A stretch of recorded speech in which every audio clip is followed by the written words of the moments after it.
Ayer llegábamos hasta lo que se llama la liturgia de la palabra, que es como si hiciéramos un compendio, hiciéramos presente en unos minutos, se puede decir, un poco todas las enseñanzas que durante casi 2000 años dio Dios a la humanidad y sobre todo la enseñanza de Cristo, ¿no? De manera que la misa, fíjense, es como un compendio de la historia, real. Hoy vamos a explicar lo que se llama el ofertorio. Es un rito muy breve, es cuando se traen las ofrendas, las misas más solemnes se traen en procesión, como vamos a hacer hoy, y culmina con esa oración que hace el sacerdote, ya vamos a explicarla, y que tiene un sentido muy profundo, como todas las partes de la misa, y muy antiguo y muy significativo, y está todo tomado, por así decir, de la Sagrada Escritura.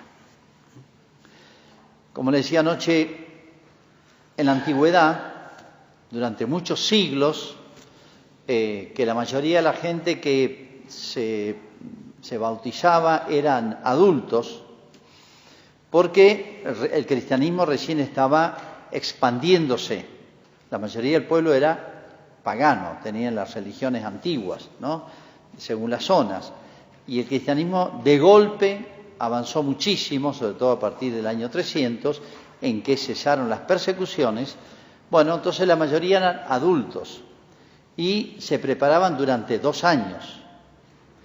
Y bueno, después de 1 año de preparación, podían participar de la primera parte de la misa. Cuando terminaba la primera parte, se rezaba el credo, se paraba un diácono o un sacerdote y decía: retírense los que no son bautizados, los que se están preparando para el bautismo. Se llamaba misa catecumenorum. Misa, que es la palabra que nosotros solemos usar para la Eucaristía, viene, lo explicaré al final, del final de la misa. El podéis ir en paz, en latín, de miter, enviar. Podéis iros a la vida cotidiana de otra manera, ¿no?, enriquecidos por la misa. Bueno, esto se llamaba misa de los catecúmenos, o sea, envío, no echada, sino envío de los catecúmenos. Catecúmenos son los que se están preparando para el bautismo. ¿Por qué hoy se diría, cómo se los discrimina? Pero era muy sabia la Iglesia, tomando esas palabras del mismo Cristo: no deis las cosas santas a los perros o a los cerdos. Es una manera simbólica de hablar de Jesús, medio metafórica, como diciendo: no deis las cosas santas a los que no pueden entender las cosas santas. Eso significa, ¿no? ¿Por qué? Y bueno, porque no habían terminado su preparación de catecismo, no habían sido bautizados. Y lo que comenzaba con el ofertorio es lo que se llama la liturgia de la Eucaristía. La primera parte es como un preámbulo, el rito penitencial es lo más importante. Después empieza la liturgia de la palabra, que culmina en el credo, que es lo que veíamos ayer. Y ahora empieza lo que se llama la liturgia de la Eucaristía con el ofertorio. ¿Qué es lo que se trae desde el fondo? Lo que se va a consagrar: pan y vino. ¿Por qué pan y vino? Bueno, eso lo eligió Jesús. En la última cena tomó pan y después tomó el cáliz y instituyó la Eucaristía. Fue la primera misa, ¿no? Pero Jesús, o Dios, no hace las cosas improvisadas, hace todas las cosas sabiamente. Ya el tema del pan y del vino no solamente tienen una significación muy natural para todos, que creo que todos la podemos entender, sino que además tenía su historia. En lo que llamamos el Antiguo Testamento, ese pueblo que preparó Dios y le fue dando señales, signos, ritos, costumbres, todo que iba anunciando lo que iba a ser Jesús. Bueno, el pan tenía no solamente una significación muy natural, que la tiene para todos, la decimos hasta en refranes: que no falte el pan a mi casa. No quiere decir que coman, desayunen, almuercen y cenen pan, significa alimento, Y en el Padre Nuestro, el pan nuestro de cada día, ¿qué significa? El alimento. no solamente material, incluso podría extenderse a todo, necesidad de una familia. Pero el pan tiene una significación universal, es una comida que está en todo el mundo, de las más antiguas, de manera que representa algo para nosotros, alimento, en el cual no se puede vivir, y significa todo alimento. Pero en la historia de Israel hay muchos episodios, no uno, muchos, pero hay uno muy significativo porque Jesús lo evoca, es el famoso maná. Los judíos cuando salieron de Egipto fueron llevados al desierto y allí en el desierto no tenían mucho que comer. Y bueno, Dios les mandó a pedido de Moisés una comida especial. Amanecían y en unos arbustos que habían en torno al campamento había como pegado unas como partículas de una especie de pan que tenía como gusto a miel. Como diría, miga de pan con miel, para decirlo en términos más o menos comprensibles. Los judíos dijeron, ¿y esto qué es? ¿Qué es esto? ¿Qué es esto? En hebreo es maná. Maná significa, ¿qué es esto? Porque salieron de las tiendas, de las carpas, y encontraron eso, milagrosamente.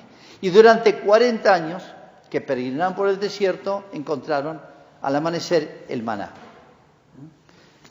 Era como una especie de alimento polinutritivo, porque tenía todas las vitaminas, con eso podían vivir. Era milagroso, ¿no? Realmente. Y deja de caer el maná cuando entra en la tierra prometida. Era una figura de la Eucaristía. Cuando entremos en el cielo, figurado en la tierra prometida, ya no hace falta la Eucaristía, está el mismo Jesús. Ahora está Jesús escondido, es la Eucaristía, allá está Jesús cara a cara. Ya no va a hacer falta la hostia, la Eucaristía. Lo veremos tal cual es, cara a cara. Por eso dejó de caer el maná, como diciendo ahora ya tienen la tierra que emana leche y miel. Era la tierra prometida. Entonces, tenía una larga historia muy significativa para los judíos. Ese pan milagroso que los alimentaba y que caía del cielo. ¿Recuerdan ustedes cuando Jesús hace el milagro de la multiplicación de los panes? Los judíos le hacen referencia a Jesús. Moisés nos dio el pan del cielo. Pan del cielo era el maná. Y Jesús los corrige, ya veremos ese texto. Es mi Padre el que les dio. Y yo les voy a dar un pan más grande. Pero ese maná era una figura con el cual Dios preparaba pedagógicamente, de a poquito, durante siglos, para que tuvieran tiempo de masticarlo, de charlar sobre el tema, de evaluarlo, de profundizarlo, para que cuando Jesús instituyera la Eucaristía, la misa, a un judío ya le dijera mucho el que Jesús eligiera pan. Hay muchos otros signos del Antiguo Testamento, especialmente Melquisedec, un personaje misterioso que aparece cerca de 2000 años, que está en el canon de la misa, el sacrificio de Melquisedec, ofreció pan y vino. El pan, fíjese también, además, naturalmente se hace con muchos granos, se muelen, muchos granos se muelen y con eso se hace la harina y se cocina y se hace el pan. Todo eso tiene una significación. Así como de muchos granos se hace un solo pan, se puede decir, se muele. Así también, de alguna manera, este pan va a representar el sacrificio, a Cristo víctima. Y de alguna manera unimos nuestras ofrendas, nuestro sacrificio al de Cristo. Nosotros somos como esos granitos. Un pedazo de pan son muchísimos granitos de trigo. Ahí estamos nosotros. Algo parecido pasa con el vino. El vino es fruto de la vid, de muchas uvas prensadas, algo parecido que con los granos de trigo, muchos prensados significa el sacrificio. Moler el grano de la uva también. Y también tiene su historia en Israel. El famoso Cordero Pascual lo comían en un rito sagrado, no era un asado nuestro, sino un rito sagrado muy significativo, que hacía siglos que lo tenía, un acto religioso era, y bebían una copa, y esa copa no era una copa simplemente, se llamaba cáliz. Cáliz significa algo así como el sacrificio. ¿Podéis beber el cáliz que yo he de beber?, le dijeron los judíos. Le dijo Jesús a sus apóstoles, ¿no? Bueno, entonces, fíjense, el pan significa alimento y el vino agrega algo. Ya lo dice la Escritura, el vino alegra el corazón del hombre. Creo que todos lo sabemos, algunos se alegran demasiado. Pero digamos, hay un límite. Pero llegado a cierto límite, bueno, una fiesta, yo diría una fiesta, un casamiento, un asado, que no haya vino, falta algo. ¿Por qué? No sé, pero es como un requerimiento de la naturaleza humana.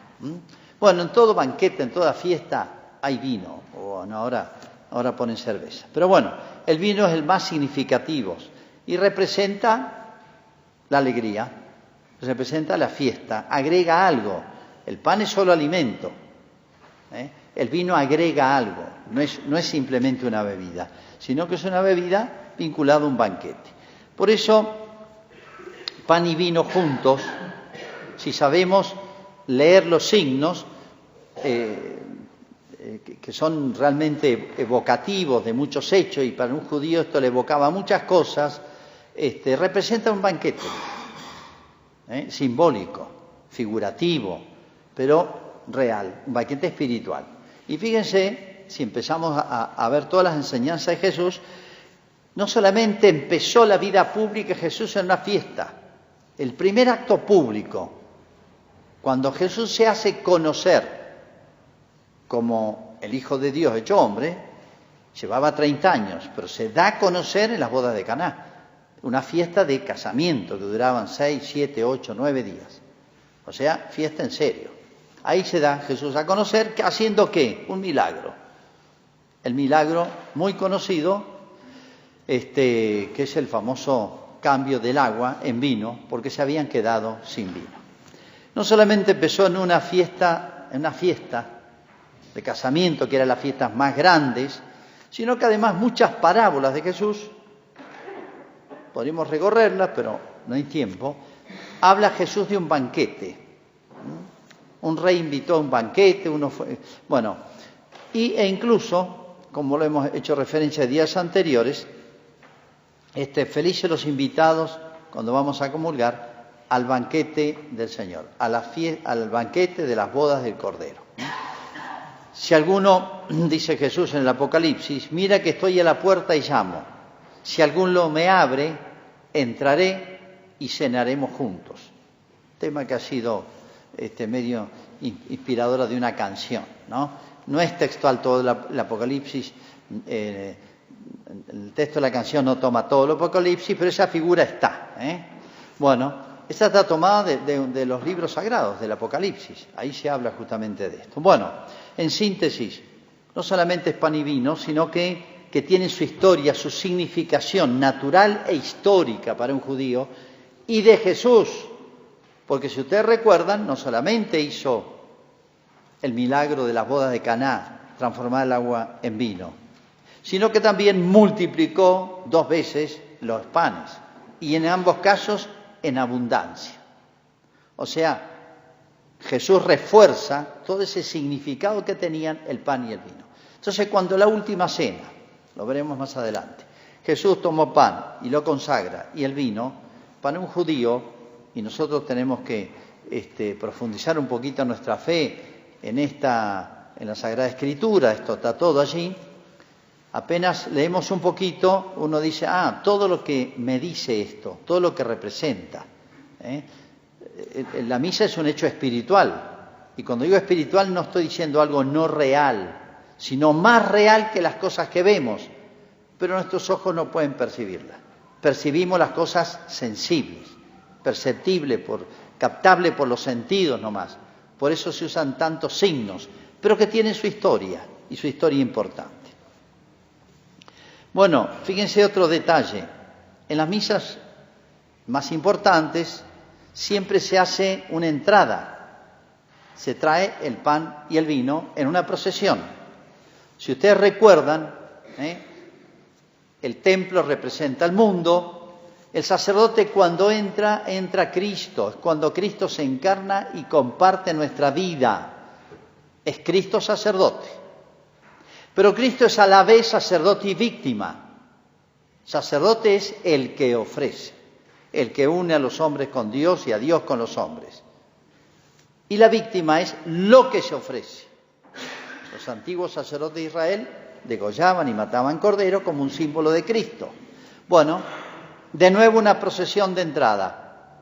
Antes entró Cristo sacerdote, ahora entra Cristo víctima. Ese pan y ese vino se van a convertir en el cuerpo y la sangre de Jesús, pero están separados. Esa sangre ha sido derramada de su cuerpo. Por eso representan el sacrificio. Entonces, ese ingreso en procesión representa que cuando Cristo se encarna, comparte nuestra vida, no solamente es el sacerdote que se abaja para compartir la historia de los hombres, sino también es Cristo víctima. Si ustedes escuchan la oración, a veces está el canto, pero si no, dice: bendito seas, Señor Dios del universo, por este pan, fruto de la tierra y del trabajo del hombre, que ahora te ofrecemos. Bendito seas, Señor Dios del universo, por este vino, fruto de la vid y del trabajo del hombre. Fíjense la fórmula: la vid, la tierra y el trabajo del hombre. La vid y la tierra es lo que Dios nos regaló este mundo, nos regaló esta tierra capaz de producir, nos regaló esta tierra con todas las especies, pero hay que trabajar. Ganarás el pan con el sudor de tu frente. Ganarás el pan con el sudor de tu frente. ¿Qué significa eso? Fíjense, aplíquenlo, esa fórmula que dice el sacerdote cuando eleva la hostia, sin consagrar todavía el pan, mejor dicho, y el vino, dice: bendito sea, Señor Dios del universo, por este pan y este vino, fruto de la tierra, es regalo, es don, y del trabajo del hombre. En otras palabras, las ofrendas, que mientras se canta se ingresan y el sacerdote en el altar las presenta, ya no nos pertenecen, ya pertenecen a Dios. Es algo sagrado. Todavía no está consagrado, pero lo que uno regala a Dios es como hacer un regalo a una persona, no es decir, un regalo y después dámelo, devuélvemelo. Lo que se da, se regala, no retorna. Ya son algo sagrado. Y ese pan y ese vino representan también nuestra vida, fruto de la tierra y el trabajo. Ese trabajo del hombre no es el trabajo con la pala, no es el trabajo de la oficina, no es el trabajo, representa muchas más cosas. Todo lo que el hombre quiere ofrecerle. Representa nuestra vida, hacen valiosa nuestra vida. Eso se va a consagrar después. ¿Qué significa consagrar? Se va a llevar a Dios nada más y nada menos que por manos del mismo Jesús, o junto a la misma y única e infinita ofrenda de Jesús. O sea, unimos nuestras pequeñas ofrendas a las de Jesús. Eso significa esa fórmula, fruto de la tierra y el trabajo del hombre. O sea, cada vez que ingresen con las ofrendas, los que la traigan, pongan sus intenciones en ese pan y ese vino, porque ahí está nuestro trabajo, nuestros sacrificios, nuestras dificultades, nuestros problemas, nuestras dudas, nuestras angustias, nuestras dificultades, nuestras cruces, todo. Eso va a ser llevado a Dios, va a ser presentado ante Dios personalmente por el mismo Jesús. El sacerdote, después de hacer esa ofrenda, fíjense que el sacerdote se agacha al altar y reza una oración. Se hace secreto, por eso ustedes ni se enteran, pero ven que el sacerdote se agacha antes del incienso o que se lave las manos. ¿Qué reza el sacerdote? Dice así: in spiritus humilitate et in ánimo contrito. O sea, con espíritu humilde y con el ánimo contrito voy a hacer esta ofrenda y ojalá que sea agradable a tus ojos. Sería más o menos esa oración. O sea, como vamos acercándonos a lo más sagrado, a lo más importante de la misa, y yo les decía que varias veces el sacerdote pide perdón por sus pecados porque uno no es Jesús, está en el lugar de Jesús, pero es un hombre pecador. Entonces muchas veces, varias veces en la misa, 4 por lo menos, pide con una pequeñita oración, una jaculatoria, hacerse digno de eso, para que esta ofrenda sea agradable. Después el incienso, no en todas las misas, pero en las más solemnes, el incienso. Siempre el incienso significa una sola cosa. Vieron que el incienso tiene aroma, aunque a algunos no les guste o sean alérgicos, pero bueno, el incienso es antiquísimo. ¿Se acuerdan? A Cristo cuando nace los reyes le llevan incienso. Ha tenido alguna variación en los olores, pero ¿qué ven ustedes en el incienso? Que es un humo aromático que sube. Representa la oración, siempre. Por eso se inciensa el altar al llegar, para que la misa expresa que la misa sube al cielo, está en el cielo. ¿Por qué la Sagrada Escritura? Para que la fe y todo lo que nos enseñó Jesús nos ayude, nos abra la mente para las cosas de Dios. ¿Y por qué se incensan las ofrendas? Y el altar donde van a estar, pero las ofrendas especialmente, para que estamos significando que eso que hemos llevado al altar, que ahí estamos nosotros, está todo lo nuestro, pequeñito, pero vale, suba hacia el cielo. El incienso siempre significa eso. Y ustedes no lo alcanzan a notar tal vez, pero el sacerdote en el cáliz, donde echa el vino, echa una gotita de agua. Esa gotita de agua, ¿qué significa? Varias cosas. Significa el vino y el agua, significa Jesús, que es Dios y hombre, la humanidad. Pero significa que ahí estamos nosotros. El vino representa a Jesús y el agua, la gotita de agua a nosotros. Es poquita cosa, somos poquita cosa. Pero pegado a Jesús, agarrado a Jesús, que ese vino se va a consagrar, esa gotita que somos nosotros, estamos todos, realmente se hace valiosa, es vista por Dios con los ojos con que ve a su propio Hijo muy amado. Fíjense que el incienso, se incensan las ofrendas, después se incensa el sacerdote, para que la oración del sacerdote valga, para que esas ofrendas sean llevadas a Dios, y después se inciensa a los fieles, a ustedes, porque son bautizados, y también porque son confirmados. En otras palabras, al ser bautizados son parte de Jesús. Los templos paganos, o sea, antes de Cristo, aún en las religiones más elaboradas, como es la de Grecia, Roma, los templos que se conservan en Europa eran chiquitos, porque solamente entraba el sacerdote. Y la gente estaba afuera, no veía nada, entraba, estaba adentro, hacía sus oraciones, sus ritos y salía. Es una novedad cristiana que llamó la atención, que sorprendió en la historia, que en los templos cristianos estaba el sacerdote en un lugar, pero también estaban los bautizados.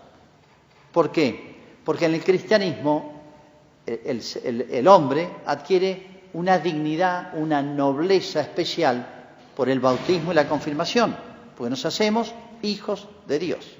Y de alguna manera se llama sacerdocio de los fieles. Pero la dignidad de hijo de Dios del bautismo jamás la concibió el mundo pagano. Por eso jamás pensaron que pudiera estar en el mismo templo el sacerdote y los demás hombres. Ellos decían solamente el sacerdote puede estar ante Dios. Cristo nos dignificó por el bautismo, nos hizo hijos de Dios y por eso podemos estar en el mismo recinto en que está Dios. Y está el sacerdote que representa a Cristo. El sacerdote después se lava las manos y reza una oración que está tomada de la Escritura también. Dice, lávame Domini ab iniquitate mea, et a peccato meo mundame. Está tomado el Salmo 50. Lávame, Señor, de mis culpas y purifícame de mis pecados. Como el agua lava las manos, esa oración, antes de empezar, fíjense cuántas veces el sacerdote pide perdón de sus pecados, tomado el Salmo 50, que es de David, cuando se convierte, después de sus grandes pecados, representa la indignidad del sacerdote, pero la alteza de lo que va a ser en pocos minutos. Y después dice, orad hermanos, para que este sacrificio mío y vuestro. Fíjense que esa oración a veces la tenemos poco en cuenta. Orad hermanos, para que este sacrificio mío y vuestro sea agradable a Dios. Yo les pido socorro a ustedes. El sacerdote, por su indignidad, representa a Cristo, algo gigantesco, pero uno es miserable. Por eso les pido ayuda. El sacerdote pide ayuda, ya que la Iglesia es lo que se llama la comunión de los santos, nos ayudamos entre nosotros, y nos ayudamos con los santos y ayudamos a los difuntos. Y ahora, orad, hermanos, para que este sacrificio, mi y vuestro, sea agradable a Dios. Les pido ayuda a ustedes que están presentes para que la oración de ustedes me defienda a mí. Ustedes que me den una mano, porque me voy a atrever a hacer algo sagrado. Esta oración es muy linda, muy importante, muy significativa. Y después la oración final, la oración colecta. Ustedes ven que es la segunda oración. Esta oración es como un resumen y ahí termina lo que se llama el ofertorio. Ya le hemos hecho un regalo a Dios, que Él nos hizo en realidad. Le regalamos lo que Él nos dio para regalarle. Esta tierra, este mundo hermoso que nos dio, y hemos agregado nuestra gotita de agua, nuestro trabajo. Pero al ponerlo sobre el altar y con lo que venga ahora, eso va a cobrar un valor infinito. Vamos a ser testigos de algo que sabemos que está, aunque no lo vemos, infinitamente grande, que es lo que va a hacer el sacerdote, repitiendo lo que nos pidió Jesús, con el pan y el vino, cuando llegue la consagración.